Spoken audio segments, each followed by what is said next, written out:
front page of the Daily Mail, and Francis has the details. Absolutely. So this is a really worrying case. The headline is Top Tory, I gave MP's numbers to sexting plotter. And this is William Ragg, who's chairman of a Common Select Committee, and he told The Times that he handed over the personal phone numbers of colleagues to a man he met on Grindr, a gay dating app. Yes. Now, you have to think that this is a man who has been given very, very important information, and as a result of that, he has been trusted to keep it safe.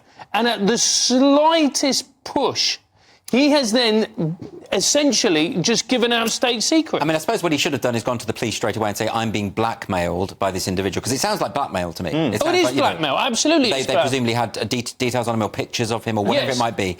But the thing is, it reminds me a little bit about the old days, when the KGB would go after gay men specifically because they had something to hide. Here it's to do with, obviously, sexual material and that kind of thing. Yeah. On the other hand, Jonathan, it's another case that we should feel sorry for people who are exploited because of their sexual nature, because of their sexuality. No, absolutely. I mean, although this MP seems to have been, tricked and given up the information, at the slightest sort of threat, I feel sorry for him. He's a victim here. But MCs seem to be very vulnerable to cyber attacks because, if you have all this information in your phone, anyone can be attacked and the data can be, salvaged. But I mean, isn't the moral of this story just don't send your details out to people on Grindr? Look, I'm going to be honest with you. Look, I don't feel sorry for him. The point is that as an MP, you should be very careful. Number one, with the way that you conduct yourself, and also if you are being blackmailed, don't give out valuable information. No, I think we can all agree that was completely wrong, but I think we can also understand that there is a kind of human weakness when it comes to sexuality. Of course, and MPs are human as well, and this is why you always get these.